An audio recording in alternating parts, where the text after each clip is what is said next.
시간까지 대결이라고 하는 중간 제목으로 9번째 재앙까지 살펴봤습니다. 오늘 기존의 순서대로 하면 이제 10번째 재앙을 살펴볼 차례인데 오늘부터 제가 중간 제목을 대결에서 출애굽으로 바꿨습니다. 여러 가지 이유가 있는데 일단 이 10번째 재앙은 곧바로 출애굽하고 연결되기 때문에 이 10번째 재앙을 출애굽하고 따로 떼어서 생각하기가 힘듭니다. 그리고 이 10번째 재앙은 출애굽만이 아니라 유월절하고도 아주 밀접한 관계를 가지고 있습니다. 그래서 우리가 그동안 살펴본 본 것은 첫 번째 재앙이 지나면 두 번째 재앙, 그 다음에 세 번째, 네 번째 이렇게 순서대로 재앙이 내려지지만 9번째 재앙과 10번째 재앙은 이전처럼 곧바로 연결되지가 않고 9번째 재앙과 10번째 재앙 사이에 지금 우리가 읽은 내용을 비롯해서 오늘 우리가 출애굽기 12장 1절에서 13절 말씀을 읽었는데 출애굽기 12장과 출애굽기 13장이 모두 다 유월절에 대한 내용입니다. 그래서 9번째 재앙에서 10번째 재앙으로 넘어가기 전에 유월절에 대한 말씀이 2장이 나오고 그 다음에 10번째 재앙이 나오고 바로 출애굽으로 연결되면서 그 출애굽 사건 바로 뒤에 또 다시 유월절에 대한 얘기가 나옵니다.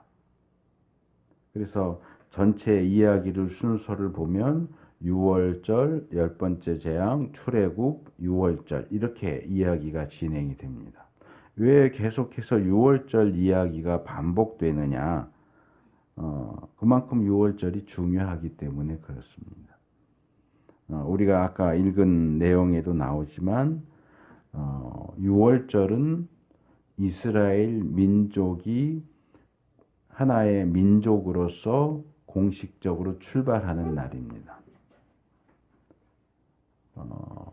그리고 유월절은 이스라엘 민족에게 있어서도 굉장히 중요한 날인데 유월절에서 이스라엘 민족이 시작되고 유월절에서 10번째 재앙이 연결되고 10번째 재앙이 곧바로 출애굽과 연결되면서 드디어 애굽에서 떠나게 되는 사건이 출애굽하고 맞물려 있습니다.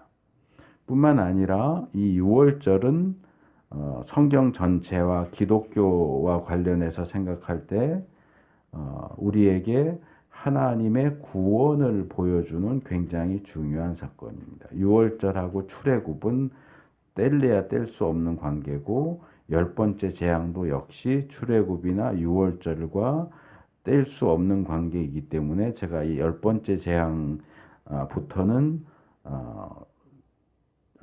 시내산에 도착할 때까지 한 9번에서 10번 정도를 출애굽이라고 하는 중간 제목으로 잡아서 시내산 도착하기 이전까지의 전반적인 내용들을 그렇게 말씀을 드리려고 합니다. 그래서 오늘과 다음 주일은 유월절에 대한 내용, 오늘은 12장, 다음 주는 13장. 그래서 오늘은 유월절 하나님이 모세를 통해서 이스라엘에게 말씀해 주시는 유월절 규례, 유월절을 어떻게 지켜야 되느냐 하는 내용을 중점적으로 말씀을 드리고 다음 주는 지금 설교 제목을 바꿀까 어쩔까 살짝 고민 중인데 원래 제가 이제 설교를 준비하면서 잡았던 제목은 유월절 제정, 이제 유월절을 정식 절기로 정해서 지켜라 하는 내용인데 그 내용을 좀 더 들어가서 보면 유월절 얘기와 함께 무교절 얘기가 함께 나와서 유월절 제정으로 처음에는 잡았는데 유월절과 무교절 이렇게 바꿀까 말까 지금 살짝 고민을 하고 있어요. 근데 어쨌든 오늘과 다음 주는 두 번에 걸쳐서 유월절에 대한 내용을 다루게 될 겁니다. 그래서 우리가 이 유월절을 잘 이해해야 성경이 우리에게 이야기하는 구원을 잘 이해할 수 있어요. 예수님이 붙잡히시던 날 저녁에 전날 저녁에 제자들과 함께 소위 말하는 최후의 만찬을 하시죠. 그 최후의 만찬도 유월절 식사입니다. 그러니까 유월절을 이해하지 못하면 예수님이 제자들과 가졌던 그 최후의 만찬을 이해할 수가 없고, 유월절을 이해하지 못하면 세례 요한이 예수님을 가리켜서 보라 하나님의 어린 양이다. 또 신약에서 예수님을 유월절 양이라고 부르는 그 의미를 우리가 제대로 파악할 수가 없어요. 그래서 유월절을 내용은 조금 딱딱하고 이제 율법적인 내용들이기 때문에 어렵게 보일 수 있지만 제가 최대한 쉽게 이해할 수 있도록 말씀을 드릴 것이고, 그 유월절을 제대로 이해해야 구원을 이해할 수 있고 신약을 이해하는데 어떤 필수적인 부분이다라는 사실을 기억을 하시고 말씀을 들으시면 좋겠습니다. 그래서 먼저 출애굽기 12장 1절에서 13절 말씀을 보면, 먼저 1절에서 11절 본문에서 하나님께서 유월절과 관련된 지시사항을 모세와 아론에게 먼저 지시하시고 이 내용을 다시 이스라엘 자손들에게 전달해라, 그렇게 말씀하시는 내용을 볼 수 있습니다. 1절과 2절을 보면 하나님께서 이스라엘 자손에게 너희는 이 달을, 그러니까 유월절을 지키는 그 달을 한 해의 첫째 달로 삼아라. 그래서 한 해를 시작하는 달로 만들어라 라고 얘기하죠. 그러니까 1월이라는 얘기. 한 해를 시작하는 첫째 달은 1월로 삼아라. 그러니까 그 이전에는 따로 별개의 어떤 원력, 달력이 있었어요. 달력이 있었는데 이게 6월절이 지켜지면서 그 달이 보통 이제 7월 정도로 보는데 우리 태양력으로 보면 3월, 4월 정도 해당되는데, 그러니까 우리도 음력이 있고 양력이 있듯이 유대인들에게도 이 종교력이 있고 민간력이 있고 달력이 두 종류예요. 근데 이제 이게 종교력으로 1월인 거죠. 근데 이제 민간력으로 하면 7월 정도 되는 걸로 아는데, 그래서 이 달을 너희, 그러니까 우리 식으로 말하면 개천절이에요, 말하자면.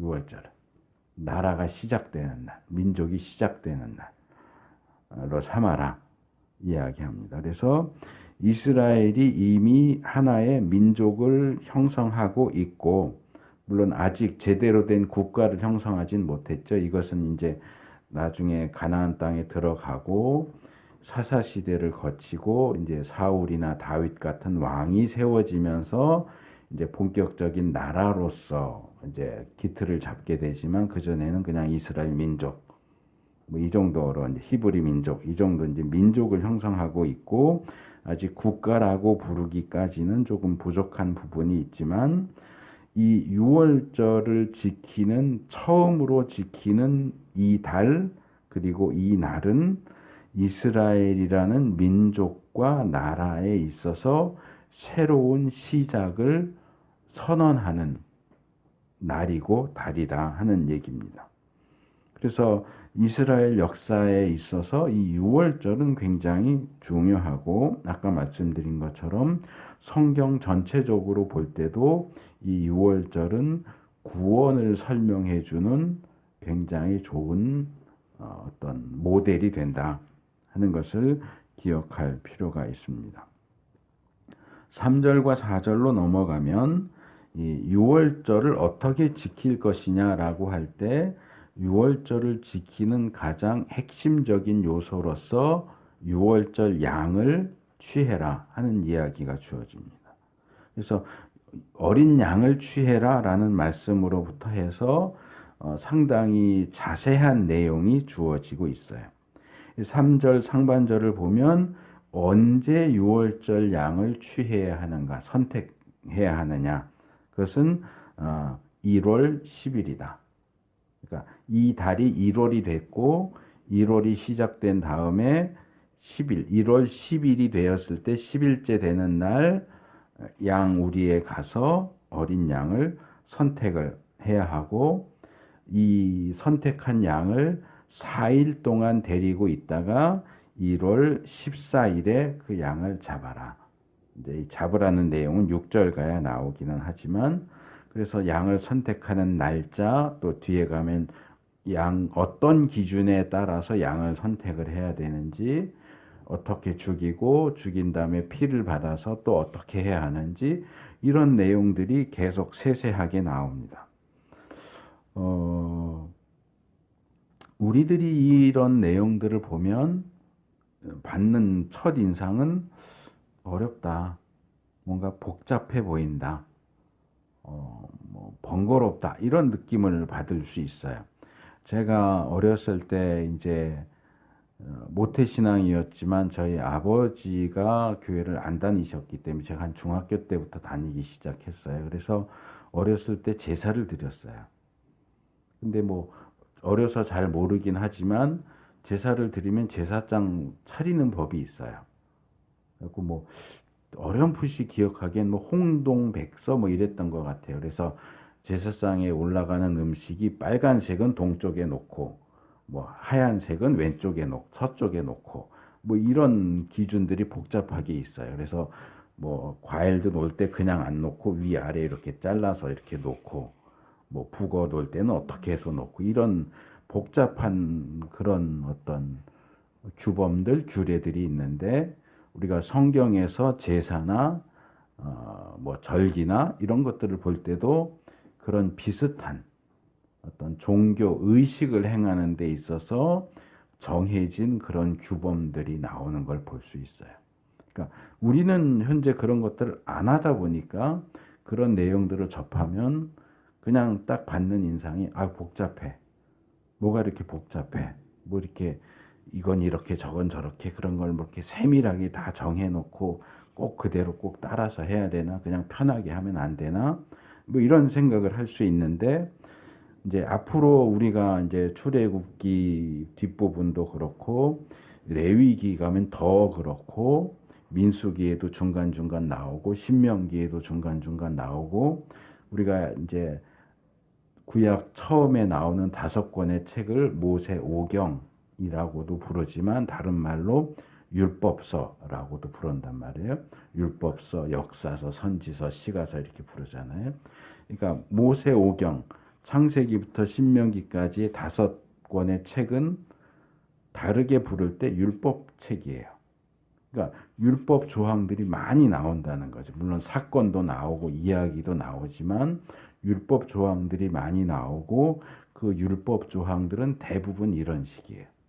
이럴 땐 이렇게 하고 저럴 땐 저렇게 하고 이렇게 하면 절대로 안 되고 이런 건 반드시 해야 되고 그래서 이런 내용들을 앞으로 우리가 자주 접하게 될 거기 때문에 이 부분에 대해서 제가 조금 도움이 되는 말씀을 2가지 정도 드리려고 해요. 그래서 우리가 율법을 접할 때 복잡하다, 번거롭다 이런 생각을 할 수 있지만 이 부분을 우리가 이렇게 보는 것이 필요하다 하는 겁니다. 첫째로 율법에 이렇게 날짜나 시간이나 어떤 행동들을 하는 것과 관련해서 이 자세한 지침들이 주어지는 것을 자주 보게 될 텐데 왜 하나님께서 어떤 일을 하나 하는 데 있어서도 이렇게 세밀하게 이렇게 이런 식으로 해야 된다라고 복잡하게 어렵게 그렇게 말씀을 하시느냐. 이것은 사람들을 번거롭게 하고 힘들게 하기 위해서가 아니라는 겁니다. 이 모든 이 종교 의식들은 이렇게 취합해서 올라가고 하면 결국 뭐냐? 하나님을 섬기는 거예요. 그러니까 하나님을 섬기기 위해서 제사도 드리고 절기도 지키고 정결 규례도 지키고 음식법도 지키고 하는 건데, 하나님을 섬기는 그 일을 하는 데 있어서 무질서하게 자기 마음대로 뒤죽박죽으로 하지 않고 질서 있게 행하도록 하기 위해서 가이드라인을 제시하시는 거예요. 제가 전에도 몇 번 말씀드렸지만 하나님이 우리 인간에게 나타나실 때는 두 가지 방식이 있어요. 영광스러운 모습 그대로 나타나시는 쉐키나의 임재가 있고, 어떤 사람의 모습처럼 아브라함이 장막에 있을 때 3명이 이렇게 지나가다가 음식 대접받고 그러는 내용이 나오잖아요. 그러니까 뭐 우리가 볼 때 사람이랑 전혀 다르지 않게 사람의 모습으로 나타나시는 경우도 있는데, 사람의 모습으로 나타나실 때는 문제가 없는데 하나님이 하나님 본연의 모습으로 나타나실 때는 문제가 생겨요. 왜냐면 하나님 너무나 영광스럽고 거룩한 분이시기 때문에 그런 하나님의 영광 앞에 노출된 인간은, 죄인인 인간은 죽을 수밖에 없어요. 하나님이 죽이는 게 아니고 그냥 죽는 거예요. 제가 자주 예를 드는 것처럼 불이 타고 있는데 거기다 손을 집어넣으면 딜 수밖에 없고, 고압 전기가 흐르는데 거기에 손가락 집어넣으면 감전될 수밖에 없는 것처럼 자연 현상과 같아요. 하나님은 불과 같고 전기와 같은 분이기 때문에 어떤 뭐 이렇게 절연 장갑 같은 거 끼고 절연되는 장화 신고 이렇게 접근을 해야지, 그런 준비가 전혀 돼 있지 않은 상태에서 무턱대고 덥석 만졌다가는 타서 죽고 감전돼서 죽는단 말이에요. 그러니까 그런 부분에 있어서 너희가 고압 전기를 다룰 때는 이렇게 해서 해야 너희가 다치지 않는다, 상하지 않는다. 요런 어떤 말하자면 요령을 제시해 주는 것하고 비슷하다고 말할 수 있어요. 그래서 우리가 이 부분을 볼 때 하나님이 우리를 힘들게 하기 위해서 이렇게 복잡한 말씀을 주시는 게 아니고 우리를 안전하도록 보호하기 위해서 이 말씀을 주시는 거구나.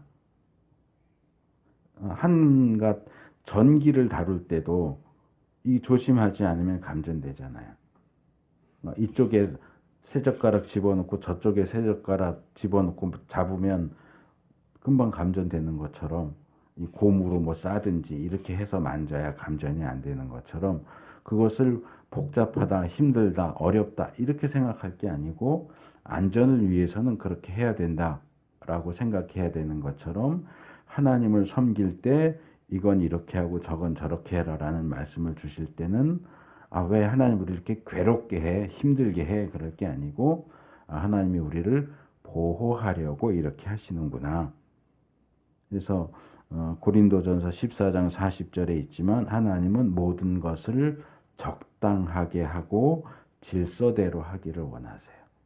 함부로 하나님 앞에 막 뛰쳐 들어가고 함부로 말하고 함부로 행동하지 못하도록 하기 위해서 이런 가이드라인을 세워주시는 것이기 때문에 그런 점으로 이해를 하는 것이 필요하고, 두 번째로는 그럼에도 불구하고 이런 규례들은 이 하나님 자신을 알려주시는 그 계시의 초기, 이제 막 동이 터오는 여명기에 주어지는 말씀이고, 이스라엘 백성이 아직 뭐 거기에는 뭐 어린아이도 있고 청년도 있고 장년도 있고 노인도 있고 연령층이 여럿이 있겠지만, 그러나 이스라엘이라고 하는 하나의 민족으로 놓고 볼 때는 아직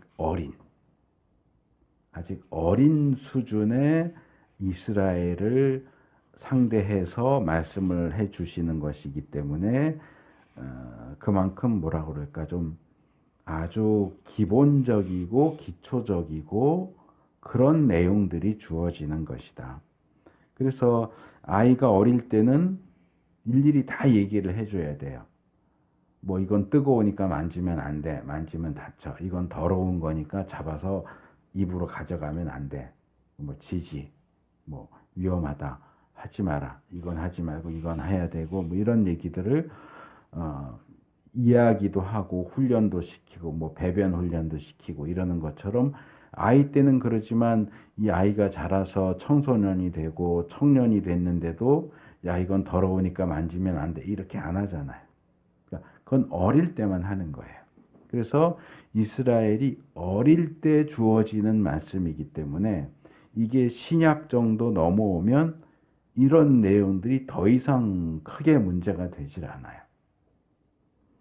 그래서 성인이 되면 그 어렸을 때부터 받아왔던 그 가르침에 근거해서 스스로 알아서 하도록 내버려 두듯이 이 구약 초기에 어린 이스라엘에게는 하나하나 일일이 다 가르쳐 주지만 구약 시대가 지나가고 신약 오고 그리고 예수님 돌아가시고 부활하시고 한 그 이후에는 이런 부분에 있어서 그렇게 뭐라 그럴까 까다롭게 철저하게 그렇게 요구하지 않는 그런 모습을 보게 됩니다. 예를 들어서 어떤 시간이나 절기와 관련된 예를 들자면 구약에는 시간을 지키고 절기를 지키는 부분과 관련해서 굉장히 복잡한 내용이 나옵니다.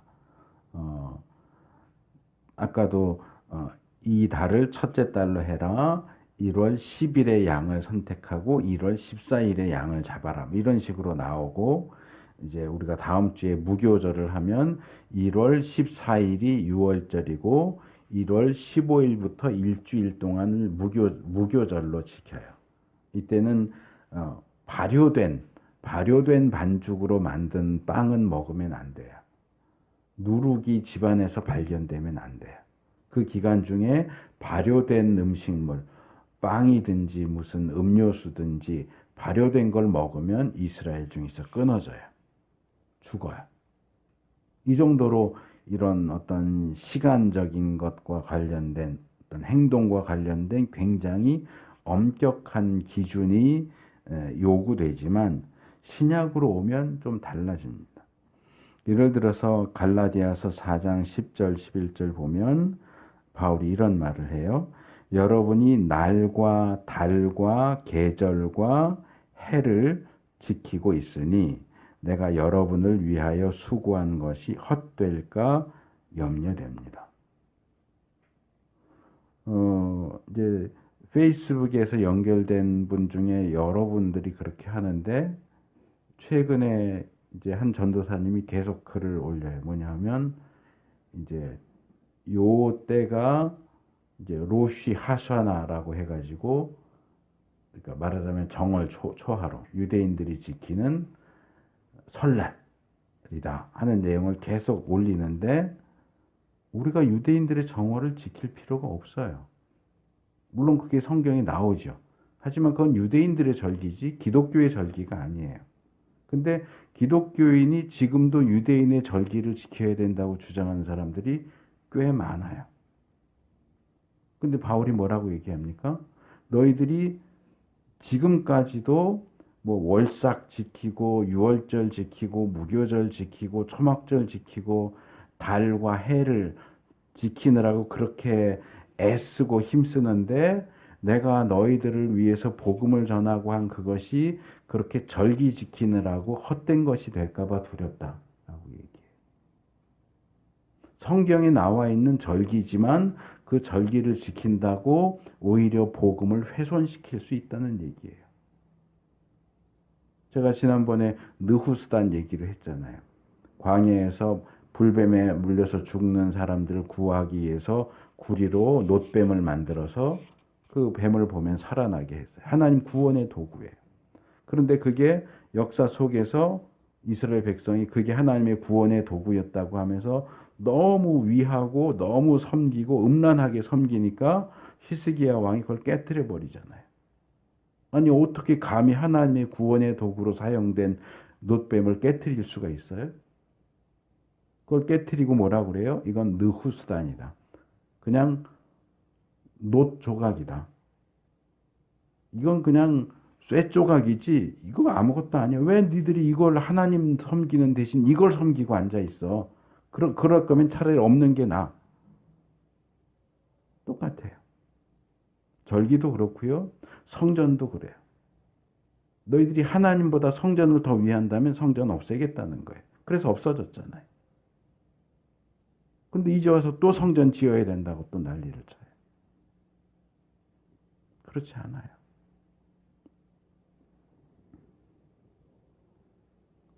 또 로마서 14장 5절과 6절에서도 바울이 또 얘기합니다. 또 어떤 사람은 이 날이 저 날보다 더 중요하다고 생각하고 또 어떤 사람은 모든 날이 다 같다고 생각합니다. 각각 자기 마음에 확신을 가져야 합니다. 어떤 날을 더 존중히 여기는 사람도 주님을 위하여 그렇게 하는 것이요. 먹는 사람도 주님을 위하여 먹으며 먹을 때 하나님께 감사를 드립니다. 그리고 먹지 않는 사람도 주님을 위하여 먹지 않으며 또한 하나님께 감사를 드립니다. 뭐예요? 날을 지키고 절기를 지키고 음식법을 지키는 거 그거 좋아. 그런데 그거보다 더 중요한 것은 하나님을 위하는 게 더 중요한 거예요. 하나님보다 절기가 더 중요하지 않고 하나님보다 음식법이 더 중요하지 않아. 그 얘기를 하는 거예요. 그래서 이렇게 뭐라 그럴까 좀 포괄적인 과거에는 아주 세세하고 면밀하게 행동 하나하나까지 다 규제해서 요건 하면 안 되고 요건 해야 되고 이렇게 했는데 신약으로 오면 그렇게 하지 않아요. 왜? 이제는 좀 자랐으니까 네가 알아서 해. 그런데 이게 구약에서 그렇게 절대적인 것으로 강조했던 그게 사실은 절대적인 게 아니야. 너희 교육을 위해서 그렇게 했던 거지. 너무 거기에 매달리지 마. 그거보다 이게 더 중요해. 하나님이 더 중요해. 복음이 더 중요해.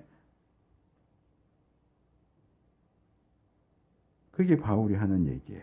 물론 또 한편으로는 제 얘기를 오해해서 들으실 수도 있을 것 같아서 이 말씀을 덧붙이자면 그래서 신약과 신약 이후에 사는 우리는 자유고 이제 더 이상 구약에서 얘기하는 그런 부분들에 얽매일 필요가 없고 얼마든지 우리는 우리 마음대로 다 할 수 있어. 그 얘기를 하는 건 아닙니다. 여기에 당연히 전제되는 것이 뭐냐 하면 이거예요. 자, 구약과 신약에서 이런 율법과 규례들이 주어지는데 그것들의 어떤 요구되는 수준 이런 것들의 차이가 나는 이유가 뭐예요? 근원적으로 구약의 이스라엘은 어렸고 신약에 오면 이스라엘이 어느 정도 자랐다는 거예요. 그러면 우리는 구약의 이스라엘보다 더 자랐냐는 거죠. 우리가 구약의 이스라엘은 어렸기 때문에 하나하나 세세히 이렇게 해야 되지만 신약은 어느 정도 이제 성인이 됐기 때문에 그렇게까지 하지 않고 이제 네가 하나님의 뜻을 알았으면 대충 알아서 해 이렇게 하면 우리 수준은 대충 알아서 할 수 있는 수준이냐는 거죠. 우리가 신약 이후에 살고 있지만 여전히 구약 시대 사람들만큼 수준이 낮을 수도 있어요. 우리가 그렇게 수준이 높아지지 않았다면 알아서 하면 안 돼요. 그걸 자유라고 하고 마음대로 하고 그러면 안 돼요. 기준이 있고 가이드라인이 있기 때문에 그것을 지키는 것이 필요하다는 거죠. 그 일반적인 표현으로 말하자면 자유다라고 해서 방종하면 안 된다는 거예요. 뭐 중학교만 들어가도 배우잖아요. 저는 중학교 때 그 내용을 배웠던 것 같은데 내 자유는 남에게 피해를 입히지 않는 한도 내에서 자유가 행사되어야지 내 자유라고 하면서 남에게 피해를 주면서 내 자유야. 이거는 제대로 된 자유가 아니라는 거죠. 우리가 제대로 된 자유를 행하기 위해서는 그만큼 성숙되어 있어야 돼요. 그러니까 내가 얼만큼 성숙되어 있는가에 따라 규제의 정도가 달라지는 거예요. 근데 시대가 이렇게 됐다고 해서 나는 여전히 미숙한데 성숙한 척하고 하고 싶은 대로 마음대로 행동할 수 있느냐? 그렇지 않다는 거예요. 그 부분에 대해서도 바울이 갈라디아서 5장 13절에서 이렇게 얘기합니다. 형제 자매 여러분, 하나님께서는 여러분을 부르셔서 자유를 누리게 하셨습니다. 그러나 여러분은 그 자유를 육체의 욕망을 만족시키는 구실로 삼지 말고 사랑으로 서로 섬기십시오. 자유를 방탕의 기회로 삼지 말라는 거예요. 방종의 기회로 삼아서는 안 된다는 거예요. 기준이 아주 없어지는 게 아니라는 거예요. 하나님의 기준은 분명해요. 그러나 어렸을 때는 말하자면 그 기준에 울타리를 치는 거죠. 울타리를 쳐서 그 기준을 건들지 않도록 그 울타리는 그냥 울타리일 뿐이에요. 기준이 아니에요. 근데 이제 자랐으니까 그 울타리는 치우고 요 기준만 잘 지켜라고 하는 건데 막 찍고 까불고 하다가 그 기준을 건드려 버리면 그거는 큰일 나는 거예요. 그래서 이 부분에 있어서 우리가 어떤 균형과 조화를 이루는 것은 굉장히 중요합니다. 그래서 내가 이 시대에 살고 있다고 해서 그냥 아무것도 안 하는데 자동적으로 내 수준이 올라가는 게 아니라는 거예요. 말씀을 통해서 내가 하나님이 원하시는 어른의 수준에 올라가고자 노력해야 되고 그걸 확인해야 되고 그런 가운데 자유를 누려야지 배우고자 하지 않으면서 아직 어린애일 뿐인데 어른인 척하면 안 된다는 거예요. 자, 그 다음 3절 하반절과 4절로 넘어가면 양을 취하는 기준을 제시하는데요. 너희 매인이 어린 양을 취할지니 라는 말씀과 각 가족대로 그 식구를 위하여 어린 양을 취하되 라고 하는 말씀을 같이 하고 있어서 좀 모순되는 것처럼 보여요. 각 사람이 양을 취해라 그랬는데 또 한편으로는 가족 수대로 양을 취해라. 그러니까 이것은 아마도 이 각 사람은 가장을 가리키는 것 같아요. 너희 각 가정의 가장이 양을 가족 숫자에 맞춰서 양을 취해라. 양을 준비해라. 그래서 이어지는 4절 말씀을 보면 식구 수가 모자라면 남의 식구를 더 데려와서 숫자를 맞춰서 그러니까 보통 동네도 그러잖아요. 뭐 예를 들어서 돼지 한 마리 잡으면 그 가족끼리 다 못 먹어요. 동네 잔치 하잖아요. 그러니까 어린 양이라고 해도 양 한 마리 잡으면 뭐 식구 4명이서 양 한 마리, 돼지 한 마리 다 먹을 수 있을 것 같아요? 못 먹어요. 그렇기 때문에 그 양 한 마리를 잡았을 때 그 한 마리를 다 처리할 수 있는 정도의 인원수를 계산해서 그 인원수에 맞춰서 양을 선택해라 하는 건데 새 번역이 이 부분은 잘 번역을 했어요. 각 가문에 어린 양 한 마리씩 곧 한 가족에 한 마리씩 어린 양을 마련해라. 그러니까 사람 몇 명당 양 한 마리인지는 나와 있지 않아요. 그냥 가족당 한 마리라고 했는데 후대의 이스라엘 그 관습에 의하면 양 한 마리를 보통 10명이 먹는다고 그래요.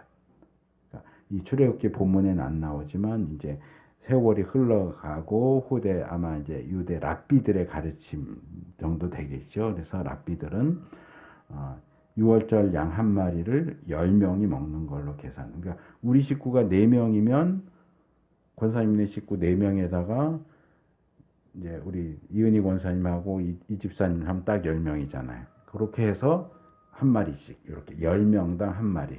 그래서 뭐 이 10명이라고 하는 것은 이제 후대의 이스라엘의 기준이긴 하지만 예전에 제가 아브라함 얘기를 하면서 이 소돔 고모라를 위해서 중보 기도를 하다가 10명에서 그치잖아요. 아브라함이 10명이 있으면 하나님 심판 안 하실 겁니까 하고 더 우리가 생각할 때는 더 줄일 수도 있을 것 같은데 10명에서 멈추는데 제가 그 이유를 아마도 고대의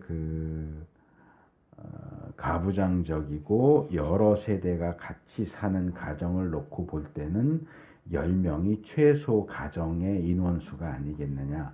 그렇게 제가 설명을 했었거든요. 그래서 한 가정을 한 10명 정도로 생각하고, 그러나 가정마다 다르잖아요.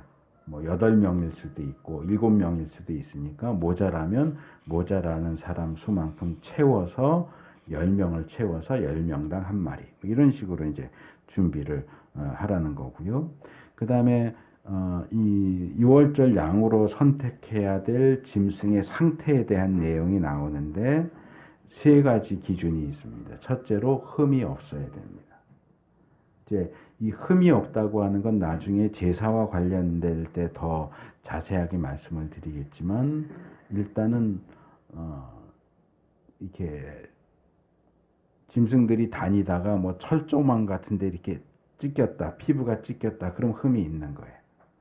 또는 뭐 날 때부터 뭐 다리를 하나 절었다거나, 그래서 지체에 장애가 있는 거, 상처가 있는 거, 심지어는 이 지역의 양은 대부분 흰색이거든요. 제가 야곱 양 치는 거 얘기할 때도 그 말씀을 드렸지만, 검은 양이라거나 얼룩얼룩한 양이라거나 점이 있는 양이거나 이런 건 다 흠이 있는 걸로 쳐요. 그래서 신체에 아무런 이상이 없고 건강한 양, 그러니까 그게 흠이 없는 것이어야 하고, 그 다음에 1년 된 것이어야 돼요.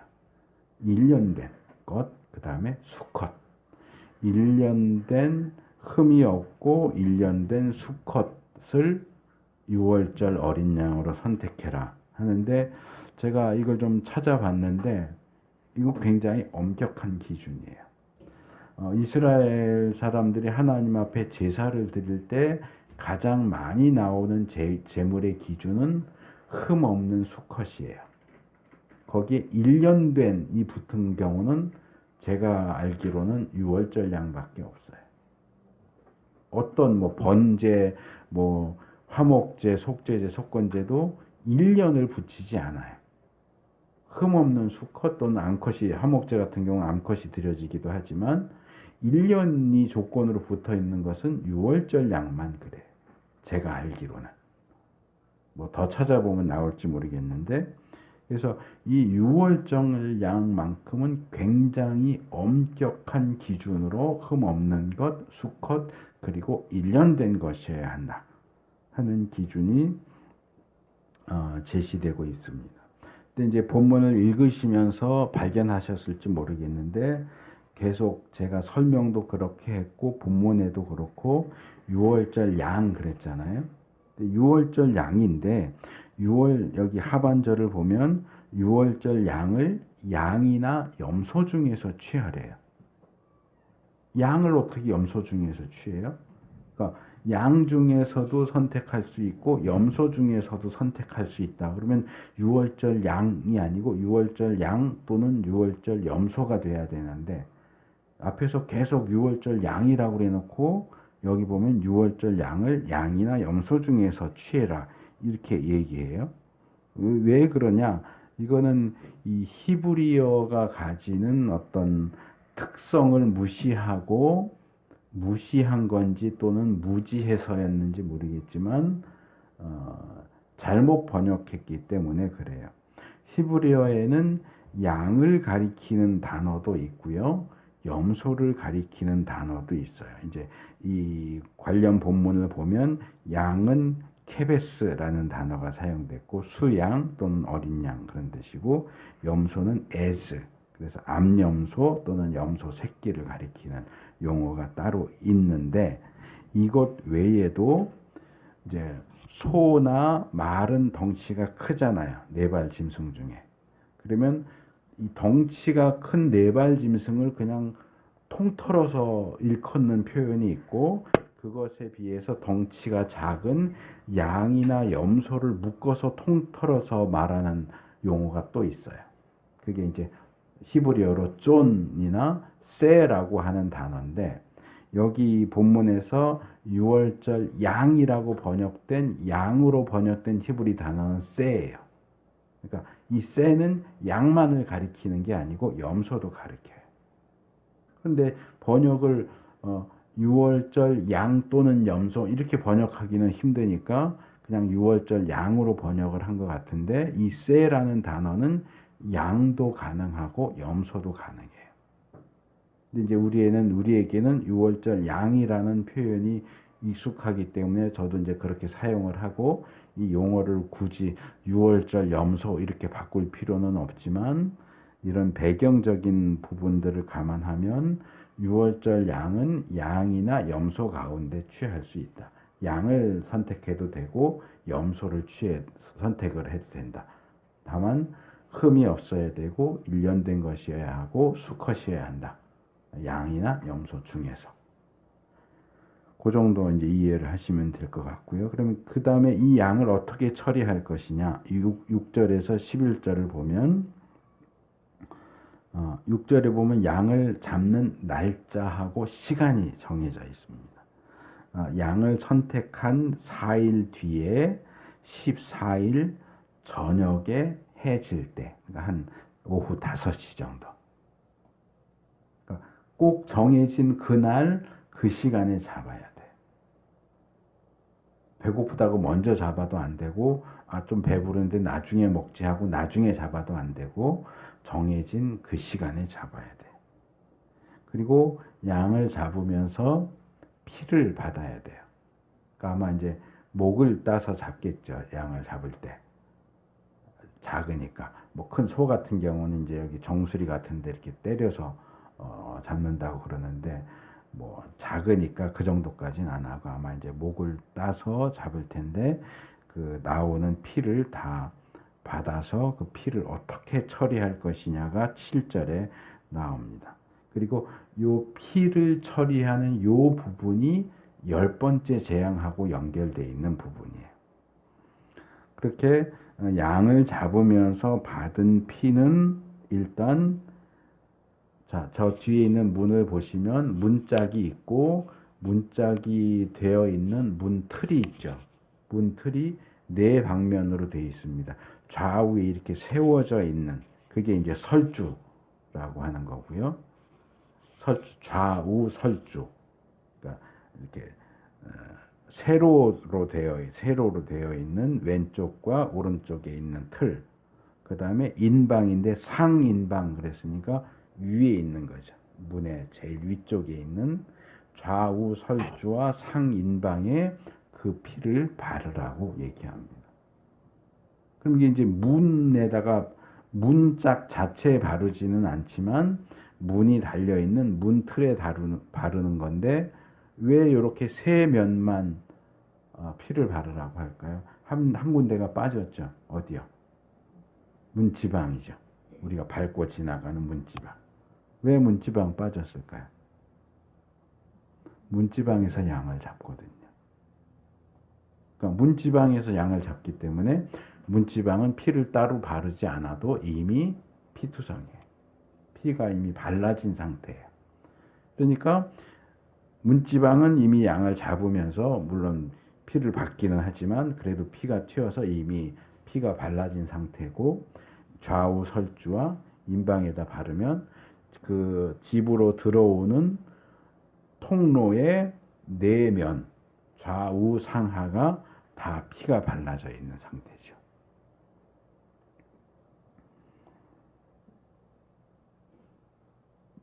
그래서 결국 이 피를, 이 설주와 인방에 문지방에 피를 바르는 행동은 결국 그 출입구를 봉쇄하는 역할을 한다, 이렇게 이해를 하시면 돼요.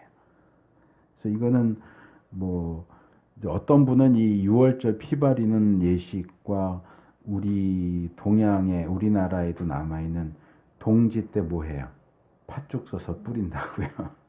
근데 이제 색깔이 비슷하고 하니까 이게 6월절에서 온 거다 이렇게 주장하는 분들도 있는데, 그거는 좀 지나치고, 그거를 이제 뿌려야 귀신이 안 들어온다고 해서 좀 의미가 비슷해 보이기도 하지만, 거기까지 주장하는 건 좀 지나쳐 보이고, 이게 사실은 표식이에요.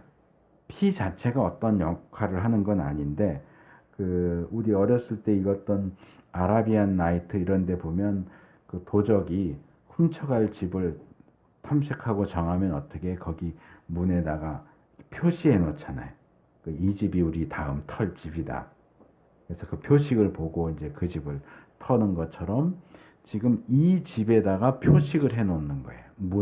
이 틀에다가 온통 피를 발라가지고 이 집은 말하자면 특별한 집이다 라고 하는 표식을 해서 하나님께서 10번째 재앙을 내리시는데 그 애굽 땅에 들어가서 각 집마다 들어가서 장자를 죽이시는데, 그러니까 장자를 죽이기 위해서 그 집에 들어가는데 이 문틀에 피가 발라진 집은 이 집은 하나님 백성의 집이구나 해서 안 들어가시는 거예요. 하나님 보시라고 표시를 해놓는 거죠. 그러니까 유월절 양 잡아서 피를 바르는 것은 하나님 이 집은 하나님 백성 집이에요. 들어오지 마세요. 이 집에 있는 장자는 죽이지 마세요. 하는 어떤 약속인 거죠. 근데 그 약속을 하나님이 먼저 하시는 거예요. 자, 너희들 이렇게 해서 문틀에다가 피를 발라놓으면 내가 그 피를 보고 아까 우리가 찬송한 것에도 있고 함께 읽은 본문에 나오지만 그 집은 내가 들어가지 않고 넘어가겠다. 그러니까 이 약속대로 피를 바른 집은 10번째 재앙에 피해를 입지 않게 될 거니까 이게 중요하다. 피 바르는 거 중요하다라고 말씀을 하시는 거죠. 물론 이제 그 이상으로 얘기하면 이 유월절 양의 피는 이때로부터 한 1500년 정도 후에 오신 예수님이 십자가에 달려서 흘리신 피를 상징을 하는 거죠. 예수님의 피 때문에 우리가 심판을 받지 않는 거예요. 지옥 가지 않는 거예요. 그러니까 이스라엘 백성이 유월절 양의 피 때문에 장자를 잃어버리지 않을 수 있었던 것처럼 우리는 예수님의 피 때문에 생명을 잃어버리지 않을 수 있는. 그래서 이 유월절은 예수님을 통한 구원을 보여주는 하나의 모델이고 샘플이 된다. 그렇게 얘기를 하는 거죠. 그래서 구약에 있어서 이스라엘 백성이 유월절 양을 잡아서 그 피를 문틀에 바르는 행위는 신약으로 말하자면 예수님의 보혈의 능력을 믿는 것과 똑같다. 그 믿음의 표현인 거예요. 유월절 양도 믿고 유월절 양의 피도 믿어. 근데 믿는데 피를 문틀에 안 바르면 어떻게 될까요? 죽는 거예요. 믿지만 그 믿음을 표현하지 않으면. 마음으로 믿고 입으로 시인한다. 그래서 구원을 받는다고 했던 것처럼 로마서 10장에 마음으로 믿지만 입으로 시인하지 않으면 그 믿음을 인정하지 않아요. 그래서 이 피를 바르는 행동은 믿음의 행동이고 입으로 시인하는 행동과 같다. 그 다음에 양을 잡으면 피만 나와요? 고기가 나오겠죠. 고기를 어떻게 할 것인가는 8절에서 10절에 나오는데 유월절 양의 고기는 날로 먹거나 육회 먹듯이 날로 먹거나 또는 물에 삶아서 먹으면 안 됩니다. 머리와 정강이와 내장까지 다 다른 고기 부분도 다 불에 구워서 먹어야 됩니다. 왜 불에 구워서 먹으라고 그럴까? 이거 제가 여지까지 신앙생활을 하고 신학 공부하면서도 이 이유를 설명한 걸 들어본 적이 없어요. 저도. 근데 제가 이 말씀을 준비하면서 생각을 이게 정답은 아니고 제가 생각을 한 건 뭐냐 하면 뒤에서 제가 무교병 이 고기와 함께 무교병을 먹고 쓴나물을 같이 먹는다라고 할 때 그 부분도 설명을 드리겠지만 그것과 함께 연결을 시킨다면 이런 것이 아닐까 추측을 해보는데 개인적으로 이스라엘이 애굽에서 노예 생활을 했다라고 할 때 성경은 그것을 뭐에 비유하냐면 이스라엘이 애굽이라고 하는 쇠풀무, 그러니까 쇠로 된 풀무 가운데 용광로 안에 들어가 있었던 것을 하나님이 그들을 끄집어내셨다라고 표현을 해요. 신명기 4장 20절, 열왕기상 8장 51절, 예레미야 11장 4절, 뭐 쇠풀무, 쇠풀무 불, 철풀무 이렇게 다양하게 번역됐지만 같은 얘기예요. 쇠로 만들어진 용광로. 그래서 어쩌면 이 고기를 불에 구워 먹는 것은 이 애굽에서의 노예 생활, 쇠풀무 가운데 있었던 그 고통과 고난을 불을 가지고 상징하는 것이 아닐까. 정답은 아니에요. 그냥 저 혼자 추측을 해보는 거예요. 근데 뭐 가능성이 없지는 않을 것 같아요.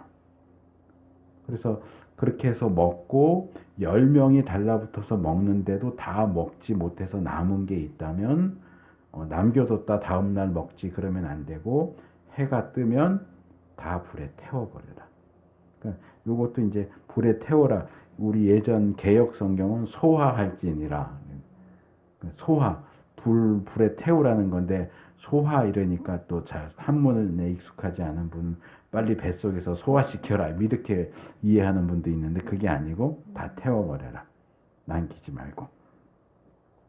그리고 고기는 무교병과 쓴나물과 함께 먹도록 되어 있습니다. 무교병은 그냥 가장 이해하기 쉽게 말하면 참크레카 있죠.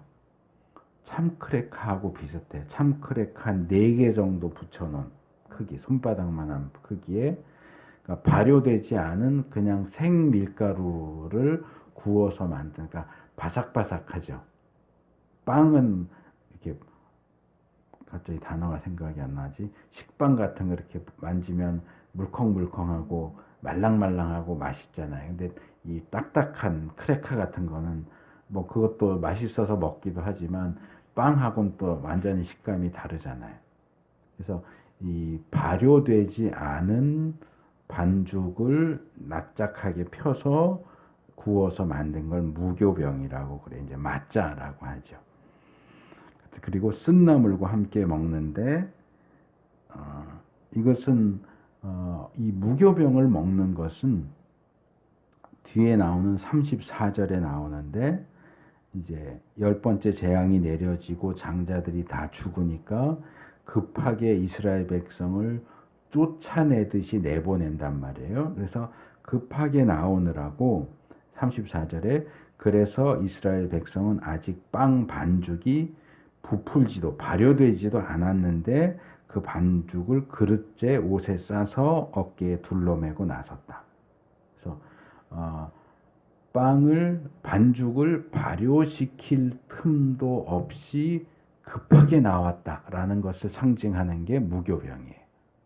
그러니까 너희들이 아주 급하게 그동안은 첫째 재앙, 둘째 재앙, 셋째 재앙 이렇게 재앙이 계속되면서 이게 언제 우리가 애굽을 나갈까 굉장히 지루하고 이렇게 긴 싸움을 싸워왔지만 10번째 재앙에 이르러서는 벌써 나가라고 그렇게 빨리 나가라고 방 빼 이러듯이 막 급하게 나오느라고 반죽을 좀 발효시켜야 그 발효된 반죽을 가지고 빵을 만들어야 좀 맛있게 먹을 수 있는데 그걸 발효시킬 틈도 없이 급하게 나왔다는 것을 상징하는, 물론 다른 의미도 있고 그건 제가 다음 주에 말씀을 드릴 텐데 그것을 상징하는 의미에서 무교병을 먹는 거고, 쓴나물은 뭐예요?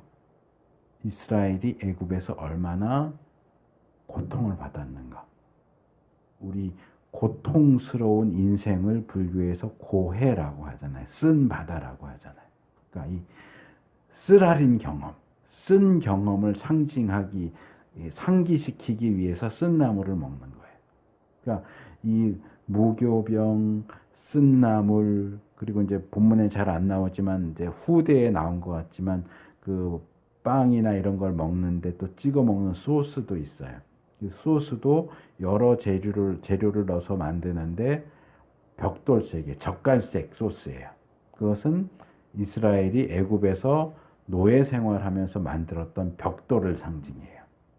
그래서 벽돌색 소스를 만들어서 먹어요.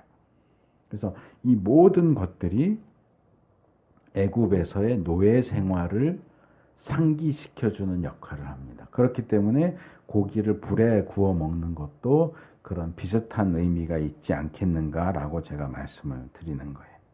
그래서 이스라엘 자손들은 자기들, 특히 그들의 장자들을 대신해서 죽은 유월절 양의 고기를 출애굽 이전에 고달프고 쓰디쓴 노예 생활과 급박한 출애굽을 상징하는 쓴나물과 무교병을 함께 먹으면서 하나님의 구원을 기다리고, 첫 번째 유월절은 그렇죠. 아직 출애굽하기 전이니까 기다리고 기대하는 거고, 그 이후에는 늘 그것을 회상하고 또 앞으로 주어질 구원을 기대하면서 매년 유월절을 지키는 거예요. 그래서 유월절 양의 피가 예수님의 보혈을 상징한다면 유월절 양의 고기, 살은 십자가에서 찢기신 예수님의 살을 상징합니다. 그래서 예수님이 요한복음 6장 54절에서 이 말씀을 하시죠. 내 살을 먹고 내 피를 마시는 자는 영생을 가졌다. 내 살을 먹지 않고 내 피를 마시지 않는 자는 영생을 받을 수 없다. 이게 유월절하고 연결되는 거예요. 유월절 양의 고기를 먹고 피를 마시진 않지만 그 피를 문틀에 바르고 하는 것을 통해서 구원을 얻었듯이 예수님의 살과 피가 아니라면 우리는 구원을 받을 수 없다. 그리고 이 본문에는 나오지 않지만 이제 출애굽한 이후에 또 유월절 얘기가 나온다고 그랬잖아요. 출애굽기 12장 46절에 보면 어느 집이든지 고기는 한 집에서 먹어야 하며, 그러니까 10명이 한 집에 모여서 먹으라고 하는 거죠. 그 고기를 조금이라도 집 바깥으로 가지고 나가서는 안 된다. 그리고 뼈는 하나라도 꺾어서는 안 된다. 이제 양 먹으면 뭐 갈비도 나오고 뼈가 나오잖아요. 그 뼈를 꺾으면 안 된다. 근데 이 별 의미 없어 보이는 이 뼈를 하나라도 꺾어서는 안 된다는 이 출애굽기 12장 48절 말씀이 신약으로 넘어오면 이렇게 성취됩니다. 요한복음 19장 33절과 36절을 보면 예수께 와서는 그가 이미 죽으신 것을 보고서 다리를 꺾지 않았다. 다리 뼈를 꺾지 않았다. 그리고 6절에 가면 일이 이렇게 36절을 보면 일이 이렇게 된 것은 그의 뼈가 하나도 부러지지 않을 것이니 라고 한 성경 말씀이 이루어지게 하기 위해서다. 그러니까 이 출애굽기 12장 46절에 뼈는 하나도 꺾지 마라 라는 말씀은 사실 예언은 아니에요. 그냥 유월절 규례죠. 그런데 이것이 신약으로 오면 예언처럼 받아들여져서 유월절 양이신 예수님의 뼈가 하나도 꺾이지 않을 것이다 라는 말씀과 연결이 되는 겁니다. 그래서 이렇게 유대인들이 가졌던 유월절 식사는 아까도 말씀드린 것처럼 예수님께서 잡히시기 전날 밤에 제자들과 나누셨던 최후의 만찬. 그 내용은 구약 유월절 식사군 조금 이제 세월이 많이 흐르면서 조금씩 바뀐 부분들이 있기는 하지만 그 최후의 만찬이 바로 유월절 식사고 그것이 우리 기독교의 성만찬으로 연결되는 거예요. 그래서 유대인들이 대대로 유월절을 지키면서 출애굽의 구원을 기념하듯이 우리 그리스도인들은 대대로 성만찬, 성찬식을 행하면서 예수 그리스도의 구원을 기념하는 겁니다. 아멘. 그래서 뭐 그동안 우리가 성찬식을 안 했는데 제가 이 말씀을 준비하면서는 이제 때를 봐서 한번 성찬식을 6월절 식사처럼 해야 되겠다. 무교병 굽고 쓴 나물하고 요즘엔 양고기도 살 수 있으니까 양고기 사서 구워서 점심 식사를 코로나가 좀 잠잠해져야 가능하겠지만 점심 식사 겸 성찬식, 6월절 식사 같은 성찬식을 한번 해야 되겠다라고 생각 중이에요. 그 다음에 11절 넘어오면 이제 식사 자세입니다. 어떤 자세로 식사하느냐? 두 가지입니다. 첫째, 외출하는 복장으로 식사를 해요. 우리가 집안에서 식사할 때 외출복 다 입고 식사 안 하잖아요. 그런데 바깥에 금방이라도 나갈 수 있게 복장을, 여기 보니까 허리에 띠를 띠고 발에 신을 신고 손에 지팡이를 잡고 금방, 그러니까 이 출애굽이 금방 이루어질 것을 하나님이 아시기 때문에 애굽 사람들이 몰려와서 빨리 나가 이러면 바로 갈 수 있도록 모든 복장을 갖추고서 식사를 하고 그 다음에 서둘러서 먹어라. 그러니까 이 구원이 얼마나 빠르게 이루어질 것인가를 상징을 하는 거죠. 그래서 이렇게 지키는 것이 여호와의 유월절이다. 이렇게 이제 마감이 되는데 기본적인 유월절에 대한 기본적인 사항이 이제 여기서 끝나기는 하는데 이제 거기서 끝나지는 않아요. 사실 12절, 13절로 넘어오면 이 유월절이 10번째 재앙과 어떻게 연결되는지에 대한 내용이 나옵니다. 이 애굽 사람들과 관련해선 세 가지 내용이 12절에 나오는데 첫째로 이 10번째 재앙은 유월절 예식이 행해진 그날 저녁에 10번째 재앙이 내려집니다. 그래서 이 모든 상황들이 상당히 이 6월절 지키고 뭐 열흘째 되는 날 양을 선택하고 14일에 양 잡고 뭐 이런 부분도 조금 느리게 느껴지지만 전체 과정을 보면 이게 하나님의 그 구원 역사가 굉장히 빠르게 진행되고 있는 걸 볼 수 있고 두 번째로 계속 반복됩니다. 출애굽기 11장 4절에도 나오고 12장 12절에도 나오고 하나님께서 직접 내가라는 표현, 내가 애굽 사람들 애굽 땅에 직접 내려갈 것이다. 애굽 땅에 들어가서 두루 다니면서 사람과 짐승 중에 처음 난 것을 다 죽이겠다. 그동안 하나님이 직접 하신 적은 없어요. 근데 그만큼 이 마지막 10번째 재앙을 하나님이 중요하게 여기신다는 거죠.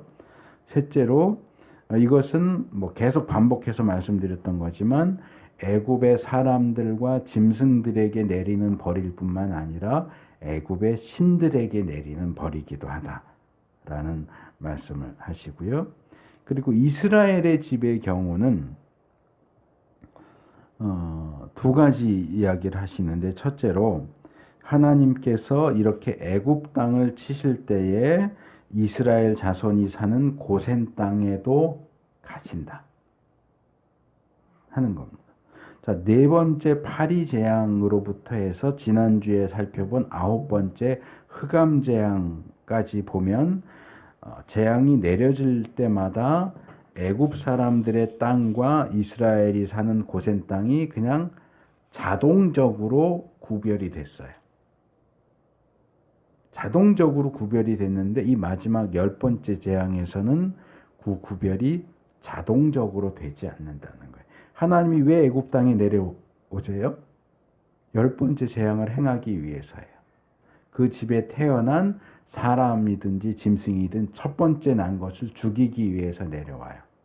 근데 이스라엘 백성들은 장자를 죽이지 않겠다고 하셨는데 그러면 애굽 사람들 땅에만 가시면 되는데 이스라엘 사람들 땅에도 오신대요. 왜요?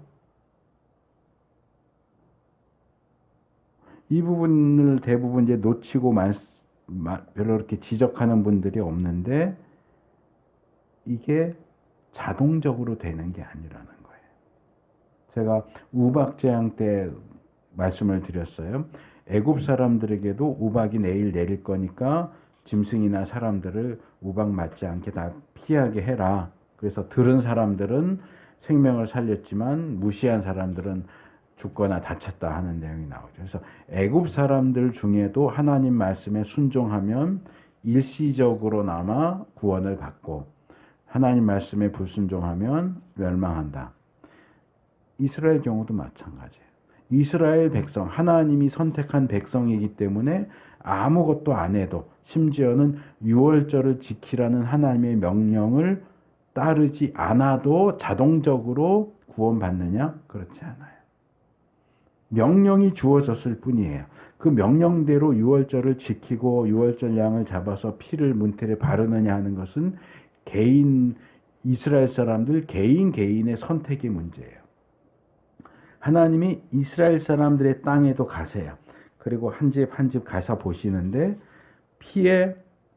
문에 피가 발라진 집은 넘어가시지만 이스라엘 사람의 집이어도 문에 피가 발라져 있지 않은 집은 들어가셔서 장자를 죽이셨을 겁니다. 본문에는 그 내용이 나오진 않아요. 근데 그게 아니라면 하나님이 10번째 재앙을 내리시는 와중에 고센 땅에 가신 이유가 없단 말이에요. 그러니까 이스라엘 가운데도 순종하는 자와 순종하지 않는 자가 또 갈린다는 거예요. 이스라엘 사람이면 무조건 구원받는 게 아니라는 거예요. 그래서 제가 그 우박재앙 할 때는 시간이 없어서 그냥 넘어갔지만 그때 제가 준비했다가 빼놓은 게 뭐냐면 요한복음에 나오는 말씀이에요. 요한복음 1장 12절 13절 많이 알려진 구절인데 그러나 그를 맞아들인 사람들 곧 그 이름을 믿는 사람들에게는 하나님의 자녀가 되는 특권을 주셨다. 이들은 혈통에서나 육정에서나 사람의 뜻에서 나지 아니하고 하나님에게서 났다라고 말하죠. 이스라엘이라는 혈통, 아브라함의 자손이라는 어떤 혈통이 그들을 구원해 주지 않아요. 유대인도 예수님 믿지 않으면 지옥 갑니다. 유대인은 당연히 구원받는데 아니요. 그건 성경의 가르침에 어긋나요. 그걸 확실하게 보여주는 게 이 10번째 재앙이에요. 고센 땅에 살고 있는 히브리 사람이라도 유월절 명령을 순종하지 않고 문에 피를 바르지 않는다면 10번째 재앙이 대상이 되었을 것이다. 저는 그렇게 생각합니다. 그래서 이 부분에 있어서 믿음과 순종은 항상 같이 가는 거고 마음의 믿음과 입술의 고백, 마음의 믿음과 그것을 행동으로 표현하는 것은 늘 같이 가야 하지 나는 마음으로 믿었으니까 뭐 행동은 안 해도 하나님이 알아주시겠지. 행동 안 해도 그 사람 마음속에 믿음이 있는 걸 하나님이 아시겠지만 그것을 행동으로 표현하지 않는다면 그 마음에 있는 믿음을 믿음으로 인정하지 않으세요. 이 부분에 있어서 우리가 혼동하거나 오류가 생겨서는 안 됩니다. 자, 오늘 우리가 하나님께서 10번째 재앙과 또 출애굽과 관련해서 유월절 규례 지시하시는 내용을 통해서 어떻게 재앙을 대비하고 출애굽을 준비할 수 있게 하셨는가 하는 내용을 살펴봤습니다. 그 중에서 특별히 이 유월절 양의 뼈에 대한 내용을 말씀을 드렸어요. 그래서 구약에 나오는 사건들 가운데는 우리가 그것을 읽을 때는 별 생각 없이 그냥 읽고 지나가 버리지만 신약으로 오면 그 내용들을 중요하게 여기고 요게 요래 썼다라고 꼭 집어서 이야기하는 그런 내용들을 발견하게 됩니다. 그래서 그런 부분들을 잘 파악하면서 성경을 읽는 것이 중요하고 그래서 구약의 내용과 신약의 내용이 어떻게 서로 연결되는지에 주의를 기울일 필요가 있습니다. 어떤 분이 이렇게 잘 설명을 해줬어요. 구약과 신약은 영화와 같다. 외국 영화예요. 외국 영화인데 구약은 화면만 나와요. 그러니까 등장인물들이 나와서 뭐 쌀라쌀라 하고 얘기하는데 뭐 이제 지금은 교육 수준이 올라갔으니까 대충 영어만 나와도 조금 뭐 100%는 아니라도 어느 정도 이 이야기 스토리가 이렇게 가는구나 하고 알 수 있는데, 예를 들어서 뭐 러시아 영화다. 그럼 나와서 썰렁썰렁 그러면 알아들을 수 있는 사람이 몇이나 있겠어요. 그냥 화면만 보면서 요건 요렇게 됐으니까 이야기가 요렇게 가겠지라고 추측할 뿐이죠. 그래서 구약은 영상과 같고 신약은 자막이다. 이게 자막이 나오면 내가 그 언어를 몰라도 영상 보면서 옆에 자막을 읽으면서 요런 대화를 하고 상황이 요렇게 흘러가는구나 하고 내용을 정확하게 파악할 수가 있죠. 그래서 구약의 영상과 신약의 자막을 같이 봐야 우리가 성경을 제대로 이해할 수가 있어요. 근데 어떤 사람들은 자막을 안 봐요. 영상만 이렇게 들여다보고 이건 이런 뜻일 거야. 이런 뜻일 거야 까지만 해도 괜찮아요. 근데 확실히 모르면서 이건 이런 뜻이야 라고 얘기해요. 확실하지 않으면 확실하다고 말하면 안 돼요.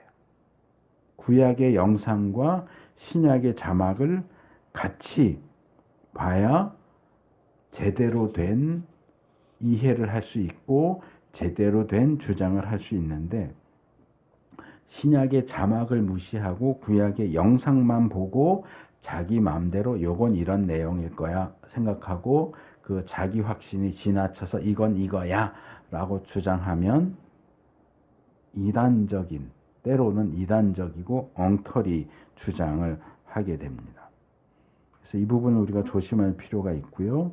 오늘 우리가 6월절 규례를 통해서 이 하나님의 구원 역사와 방식을 좀 더 잘 깨닫게 되셨기를 바라고, 현재 우리가 문자적인 6월절을 지키지는 않지만 우리가 그 정신을 올바르게 이해해서 또 성찬식과도 연결시키고 또 우리에 대한 하나님의 구원을 잘 이해하면서 그 구원을 누릴 수 있는 우리들이 되기를 축복합니다.